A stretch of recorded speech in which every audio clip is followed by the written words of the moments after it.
Well,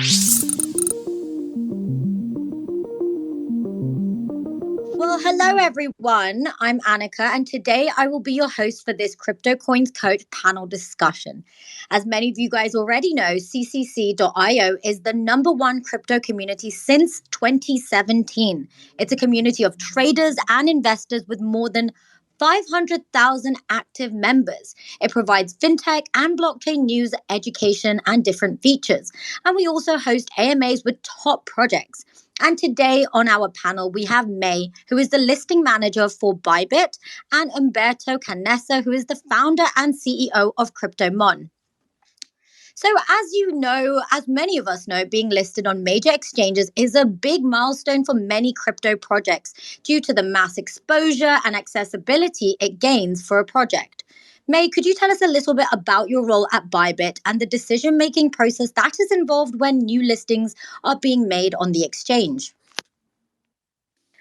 Thanks for the introduction, and hey guys, my name is May, and I'm currently the listing manager at Bybit. So talking about the decision-making process, so firstly, as a listing manager, I will try to get as much information as I can from the project side. Then I will do the first initial evaluation from my side. So if I think the project might be qualified for the listing, I will pass the information of the project to our internal research team. So we have 4 analysts. We will do their evaluation based on all the information they can gather for the project. So after the evaluation from my side and our internal research team, so we will give a rating of the project, and after we decide that this project will be qualified for the listing, we will discuss with our CEO directly and make a decision about how we proceed with the listing and which listing program we should go to and how which marketing campaigns we should do around the listing. So basically, this is about like how the listing procedure goes, and usually it will take around 1 to 2 weeks for us to make a decision about whether we should go with the listing. Okay, so that's how it works. Thank you so much, May. That's very interesting to know.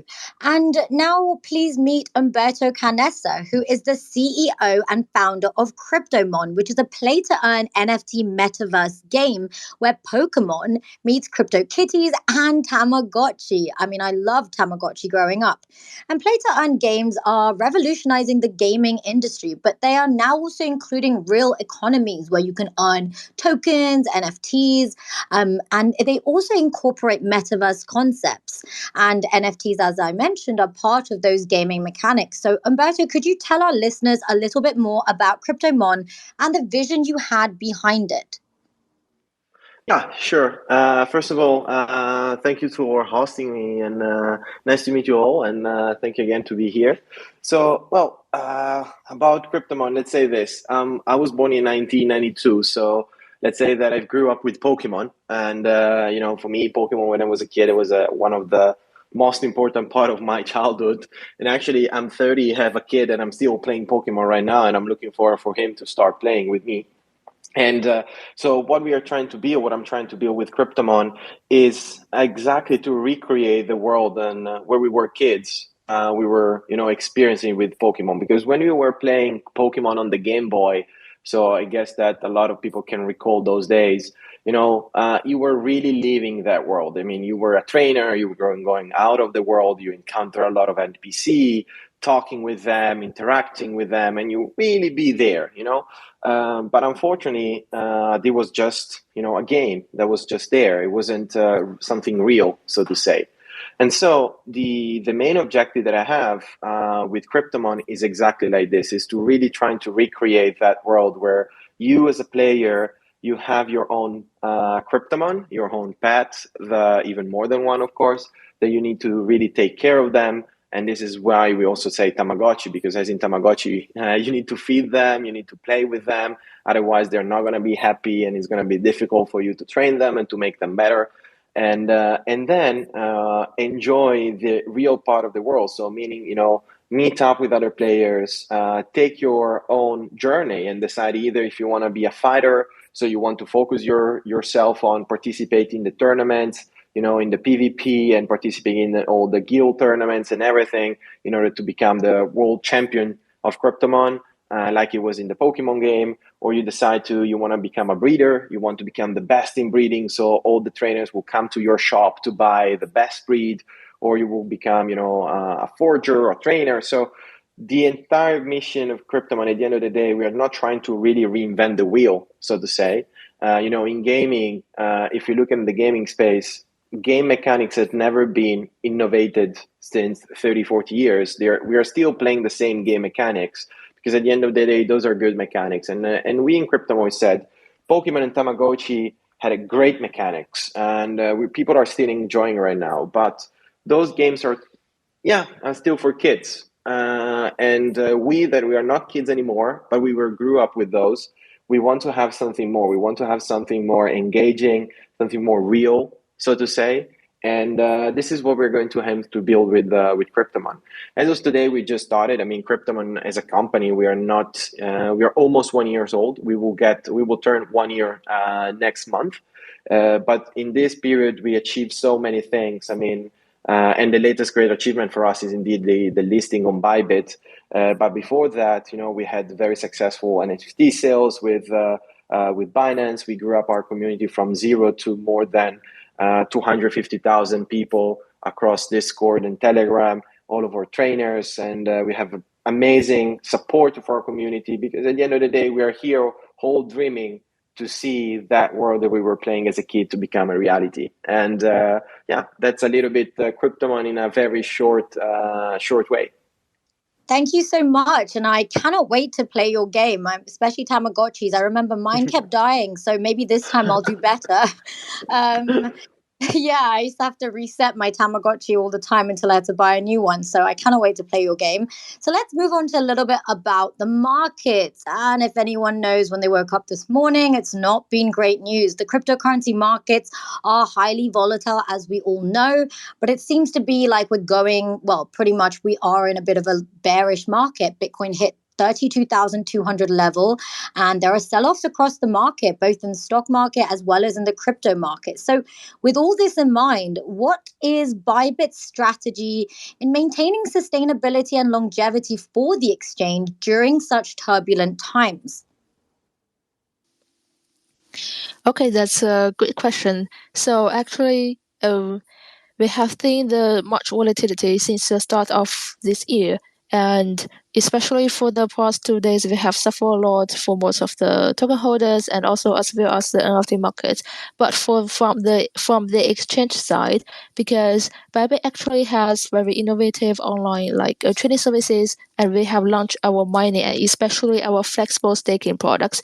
And you can go to our flexible staking page and look at all the flexible staking pools that we have with a very high APY, especially for Kryptomon. If you guys are interested, you can actually buy a Kryptomon token and also stake at Bybit to earn a very high APY, because this is a very good choice within the bear market in general, because you can actually at least maintain the substantial staking reward from our staking pool, and also to share more. So because Bybit is actually one of the top 3 exchanges in terms of the website traffic, and we have been known about our reliability and transparency, and we have been gradually improving and growing despite the bullish market or bearish market. Because for the trading volume, if you look at the CoinGecko or CoinMarketCap, and if you look at our ranking, all of our trading volume is actually 100% real, and I think it's kind of unique among the exchanges, because we will never manipulate the trading volume to get a higher ranking, etc. That's not our value. And also, one thing we got improved is that we actually enhance our spot market, because if you may know, we are always among the top 3 for the futures trading.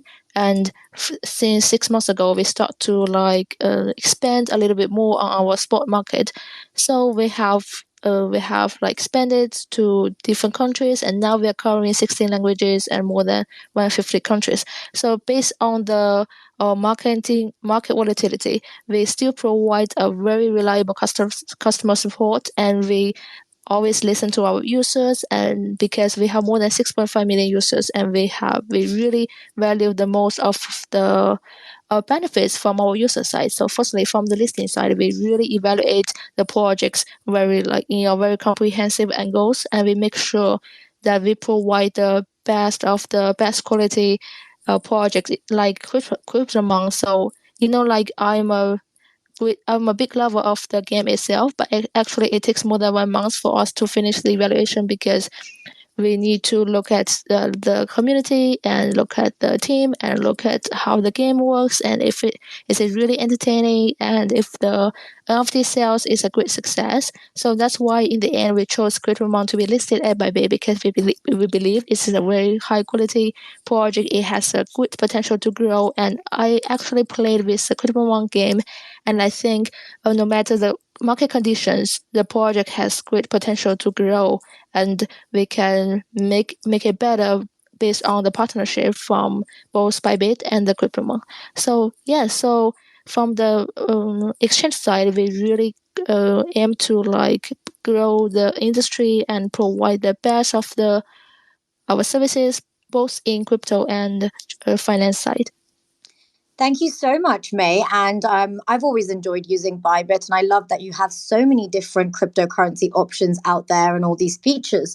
Now, let's move on to the NFT, play to earn, and metaverse industry and their trends. Trends seem to be constantly evolving in this field, and many believe that the hype is temporary. I personally think the metaverse, however, does seem to be here to stay. So, Kryptomon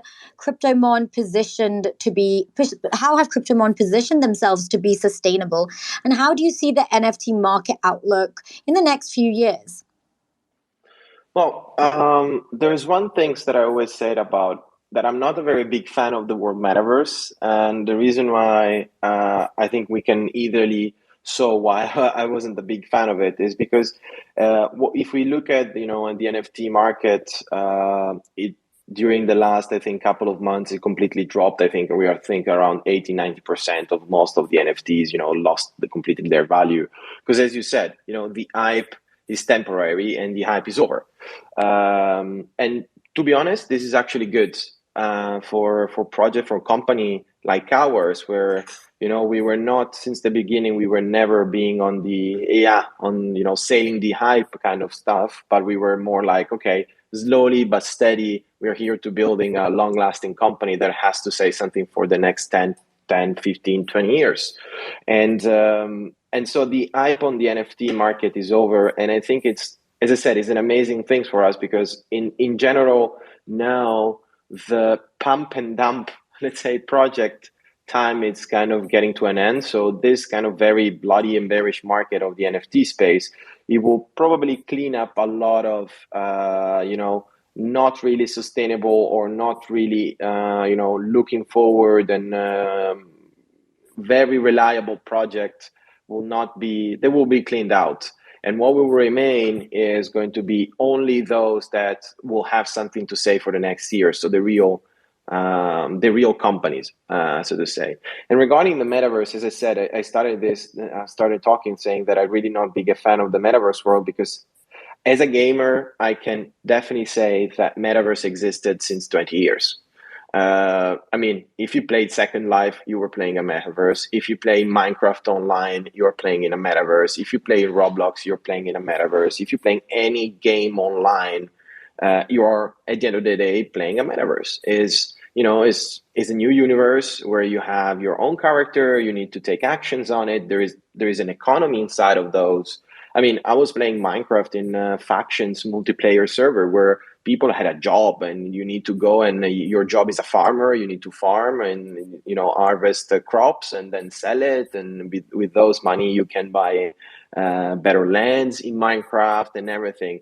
So what's the real difference here between what is a real metaverse and what we are calling now a metaverse? The thing is, right now, with the release and the technology of the blockchain and the NFT, what before was a Minecraft, if you're taking Minecraft as an example, at the end of the day, yes, I've worked a lot of hours to harvest my own, farm, and to harvest a lot of potatoes that then I can sell. And then those money, the moment that I quit or the moment the server will crash, whatever, is gone. It's not mine at the end of the day. It's just fictionally mine. It's connected to my account, but it's not really mine. I mean, someone else can do everything. I mean, even the server owner can just shut it off or changing the logic, and it's not mine. And this is something that happened also in a lot of other games. If we took, World of Warcraft, where players are spending a lot of hours playing with their own avatar, trying to make their avatar super strong, and and at a certain point, whatever happened, I mean, they got a job, they have a family, they can't play anymore. What happened? Nothing. They can't monetize the hours they spent. They just need to, stop playing, and all those hours they invested in their character is completely worthless. And if Activision Blizzard catch you that you're selling your account, they will ban you, and so definitely you are not owning anything there. So the good things of this, and that's the reason why I think NFT as a whole and will have a proper sense, are here to stay in the gaming space. Because in this way, players will finally have the opportunity to, how can I say, digitalize and make their own character a real asset, and having an asset is different than having a digital items. So they finally can accrue the value of their character or their avatar or everything that they do inside of the game. They can finally consolidate that value in an asset, and then they are freely capable to sell it or to move it between games. So they do really own a digital thing, which before wasn't possible. It wasn't there. So if we look at the metaverse and everything scheme, I think that right now we're seeing a lot of metaverse, and I think every day there's a new metaverse coming out. But at the end of the day, what I see to them is that they're building a very beautiful container with a very poor content. While metaverse exist instead in gaming, and they existed since 20 years, it's because gaming giving a proper reason to people to connect to each other and to be there. And so for me, looking at the current situation, I first of all, I could say that I couldn't be more happy about, technically speaking, what is happening on the industry, because finally most of the project that when we started has to detach from. When we started Kryptomon, we always said that we are a real team, we are a real company, and so that we are not promising people to make money tomorrow, that we are not promising to release a game in a matter of a month, that our game, it will take 2 years before it will be fully completed, that we will make mistakes. I mean, we're trying to be very transparent with the community, saying, guys, this is a real stuff, and real stuff comes with a lot of problems, and this is how life works, this is how business works, this is building a game works. But we had to do this, and we had to invest a lot, because 99% of the other companies and projects were just saying, no, start playing with us, the game will be amazing, give us our money, trust us. And then people start trusting them, and then they, of course, most of them were rug pull or didn't went to deliver on the expectations, and then there was this kind of scummy feeling on the entire play to earn, play and earn gamify aspect. And so with this bearish market, finally we can get rid of those, because the quick cash grabbers will not be there anymore, and just the people like us that are here really to build something that has a meaning, has a sense, will stay. And together with this, the metaverse with the game will finally find its position. I'm not truly a believer yet on the metaverse where you have your just a second life kind of things. I mean, our normal life is already busy and a lot of engaging and entertaining, but I see this as more like an opportunity to create better massive multiplayer online game, but the game component has to be there, because otherwise I don't think metaverse will survive. So you will see that a lot of the metaverse also company that we see right now, either they will start investing more and more into gaming to trying to giving a purpose to the players to join, or they will go. And instead, those that will survive, I'm quite sure that the biggest majority will be gaming-related company and gaming-related metaverse. Right, that's a really interesting point, and it's really reassuring to know that the not so great projects will be weeded out during the bear markets, and the ones that have stayed and delivered will be the reliable ones. So you're right, that would be great for the companies. Yeah, if you look, Annika, what happened, I mean, I think we were quite young, but we can. There were people that were there, and people, but we all know what happened with the .com in the Yes. late 90s, early 20. What happened there? Of course, it was even bigger than this one. It was way bigger than this one. But what happened? Plenty, thousands, millions of new companies promising their investors, promising their shareholders to make them money on the internet because nobody was understanding what internet was. And so the few that were understanding and blah, blah, blah. So it was completely a bubble, a lot of money going in. And then what happened? Boom, the bubble burst. And 99% of those companies was just gone. But those that remain were Google, were Yahoo, were Amazon, were those companies. So I think that what we are living here, what we are finding here right now, especially for the gamify, is another as a smaller version, I think, but it's still the same logic. We saw in the last year. I mean, we estimated there on an average of 5,000 new gamify projects every single month. 5,000. Okay, so we're talking about 60,000 new company only in the gamify, as an estimate throughout 2022, 2021, 2022. And and most of them were just, as I said, pumping and dumping. And we will see that most of them, they will die, they will gone, like it happened with the .com. And those that will remain, and I hope that we as a crypto, we will be there, we will still be there. We will be the bigger one. We will be those that it will survive this wave, because with the hard work, with the being serious on the work that we're doing, with the responsibility, transparency, with a great team, we will be the one that will remain, like us and many others. And this group of people, this group of company will be the next big gaming company. Yeah, absolutely. I think that was a great point. So perhaps let's move on to how we've seen that the use of cryptocurrencies is now becoming more and more prevalent. There's institutional investment. There's different projects offering use cases. Some are offering move to earn apps. So all sorts of different use cases are coming around. So what sort of value features does Bybit have for crypto investors and traders globally with regards to this whole concept of mass adoption of crypto that we've seen? Interesting question. So actually, my personal background is that I started from a trader at a hedge fund. Then I jumped to the crypto side. So I was doing trading for a crypto fund for a few years. Then I joined the crypto exchanges and started my journey. So from the trading side, actually, so I can compare some different exchanges or compare them, and based on my personal preference, I do think Bybit has one of the very best in class quality in terms of the trading functions, and also it has a great infrastructure and very responsive customer support. And also Bybit, for the global operations, we have already started in more than 10 local communities, and now it's about 16 languages.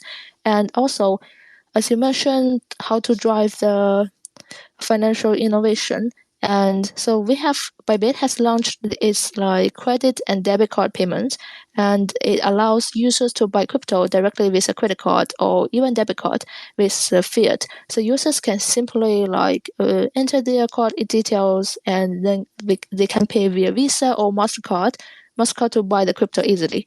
And for the infrastructure level, which is what the most of the crypto traders will care about. So Bybit is always fine-tuning the matching engine to optimize the trading experience on Bybit. And also Bybit is also expanding on the security side. And Bybit has introduced more product and services integrations, especially for the we started our mining products, and we also launched our NFT marketplace, and now we are aggressively expanding it and working with different NFT projects. So because, as I mentioned in the earlier question, we really value our retail users a lot, and we are have a customer-centric value. And Bybit has been introducing innovative and also user-friendly functions that's designed from the ground. We will discuss or interview with our some users and also some other professional for professional traders to improve our infrastructure and provide like more safer or faster and some and the most transparent, I can say, the trading experience. Because as I mentioned, we don't all the data you can see from online, they're all real. And also we also continue to provide best of the cryptocurrency like trading experience to institutions as well. And also we have done many amazing events and product launch this year. And one of the thing I want to focus is that we have like annual World Series of Trading, which is like the World Cup for crypto traders. So if you're interested and if you are a professional crypto trader, you feel free to check it out and join it. And also, you mentioned that what kind of features we have for the crypto investors. So I do need to mention about our Launchpad and Launchpool. So for investors, we have Launchpad and Launchpool, which is for the projects that's firstly to be listed on centralized exchanges. So use how to join. Let me give an example of Launchpad first. So how the users can join the Launchpad.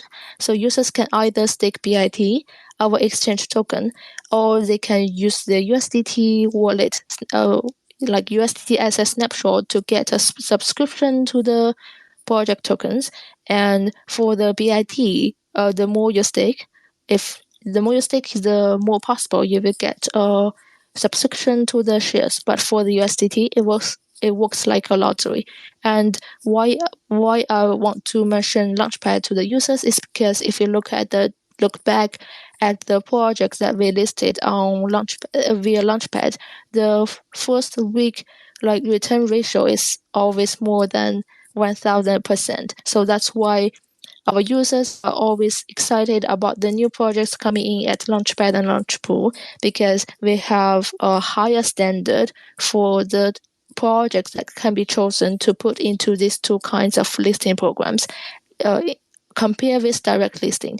And so that's why if you are investor and you don't have much budget, but you may want to like get some upside from joining the new projects to be listed at Bybit, Launchpad and Launchpool is definitely two like listing programs that you should look at. Thank you very much, May. That was a brilliant explanation. On to our sort of final question. So, lastly, for Umberto, many users want to get involved in play to earn games and the NFT space, especially when they are new to this entire industry. So, what advice would you give them as a beginner and how they should decide which play to earn game to use? Since you mentioned there's so many new ones popping up, some are good, some are not. How does one decide? Well, this is a very, tough and very nice question to answer. So let me start with this. I will say, first of all, avoid any, play to earn games that promise you to make money. That the main reason why they're inviting you, the main selling proposition they have is you're going to earn money. You're going to earn money. You will become millionaire. You will make money. You will make money. This is a kind of a very big red flag. The reason why I'm saying so is that because most of those are the typical things that, are definitely those guys doesn't have a sustainable economy behind. For example, right now, when we started Kryptomon, it was really back in June last year, we started immediately calling Kryptomon a play and earn rather than a play to earn. And the reason why we always said so is that because play to earn is not sustainable, because play to earn, it means that players are playing the video games to making money. And, but those money needs to come from somewhere. So most of those, projects that you see with this, very high returns, giving you money quite quickly and blah, blah, blah, most of them are rely on a Ponzi scheme structure, which at the end of the day, it turns out to crumble down. Why we said that we are a play and earn is because we want to be focused on the game first. So when we do promote Kryptomon, we talk about us and everything, we always point ourselves as a gaming company, and the fact that we are building a game so that people will enjoy play the game just for the sake of playing the game. And earning the money is going to be a very nice add-on, a cherry on the top of the cake, but it's not going to be the full cake. And this is first flag that I will say, that especially for new beginners, because of course, you enter in this space, there is, as Annika, you said, 5,000 new projects every month, or you don't know which to choose. So you need to scramble the good from the bad. And this, it might be a very good start filter. So looking for play and earn, and not looking for play to earn, I will say. And especially those that promise you that you can become a millionaire or making a lot of money tomorrow. That's not going to be possible. At the end of the day, as we all know, money are not growing on the trees, so the money that comes in, that comes out, needs to comes in from somewhere. I think a lot of people in crypto need to hear that. Yeah, exactly. And this is something that, for example, just to explain how our play and earn mechanics works in to make it sustainable. As I said, we as a Kryptomon, we want to stay here for 10, 20, even more years, I hope. So I hope that my grandson will keep playing Kryptomon in the years. But our mechanics works in a way that we combine free-to-play models together with the play-to-earn, meaning that players can play for free once they get the NFT. You can play for free. We give you a lot of opportunity, to collect and winning quests, and you have a lot of opportunity that allows you to, in a certain point, get some money, get Skymon coin if you complete those specific quests. But where those money are coming from, for example, from the loot box sales. So if you get your Kryptomon, like in any free-to-play game, and you don't have a lot of time to train it to the best, or you want to speed up your process, because most of the time people, especially our players, are around 25, 30 years old, so players that have a family, have a job, so they don't have a lot of time to spend. You can buy loot boxes. You can buy loot boxes with premium items. So we take the money from the loot boxes. We take, of course, our cut as a company. At the end of the day, as a company, we need to make revenues. Otherwise, again, it's not going to be sustainable. But then big chunk of those money, it will be given back to the players with the play to earn. So in this way, is some sort of a circular economy that grants us, a sustainable economy, and also the players will be capable to enjoy the game and making some money on the top. But it's also fine that you can play, and this week you're not going to get any money, because at the end of the day, again, we are not promising you that we will make you rich. We are promising you that we're working for you to have a lot of fun, for you to enjoy the game, to having a great experience, and then on top of that, to make some extra money. Then maybe in the future can become a lot of money if you become, the world championship and the community grows. You can get sponsored because we want to go into the esport, but it still has to be sustainable. So look this as the first, I will say, red flag, the first filter. And second one, I think it's a lot about, of course, about the team, the people behind it, who is working on it is, and not only about the team, but also about the motivation, why these people are doing this. Because I saw a lot of projects coming, from a very notable team. I mean, people from the industry, people with successful in the crypto space or successful in the gaming space, joining this industry. But then when you look at the motivation behind why they're doing so, then you start to realize that they're also doing so for mainly, making money on their tokens and that kind of things. This is another red flag. So you really want to find that aspect of a company where, first of all, they're not promising you, the impossible. They are very transparent. They are very reasonable. They'll tell you the truth, how it ends, even though it doesn't sound so good. At least is the truth. And second one, the team which is really motivated, that there's a real passion about what they're building. And for example, as I said, for us in Kryptomon, I mean, I've grown up with Pokemon. I'm building Kryptomon just because I want to play this game, and we have the lore. We have a lot of our game on our team is all Pokemon players, and we play video games amongst our team. We are very passionate. We invested a lot of stuff in the community. We having a lot of transparency. We sharing a lot of information, having AMAs every 2 weeks, sharing what the things are going, even the problem we have in the companies. So at the end of the day, look at those things. Look for projects that are not promising you the moon. Look at projects that are very reliable. Project that tells you sometimes also bad news, meaning that, oh, sorry, we are late on the deadline because X, Y, Z. but then projects that are and team that are capable to gain your trust and capable to keep proving you that in any case they are there, they're working so hard to make it happen. And then you can find it yourself. You can look at also the community, how these people are, the community is, if it's an healthy community, and so on. In general, these are the aspects that you want to look for. And I'm sure that in this is exactly what May and the Bybit team, I hope they found when they started, scoping and analyzing Kryptomon as a project to be listed. It's a great project for sure. I love it. Great. Thank you for that advice, Umberto. That was brilliant. I think it was just what our listeners needed to hear. Say thank you to you both for this really fun panel discussion. I've had a blast, and thank you guys for joining us. But before we go, I just want to say that the winners of the Kryptomon token giveaway from Bybit and the NFT winners from Kryptomon team will be announced on the ccc.io Twitter and Telegram. So do stay tuned for that. And yeah, thank you guys for joining. Thank you very much for hosting us. Yeah, thanks for hosting too. Have a lovely day, everyone. Bye. Bye-bye.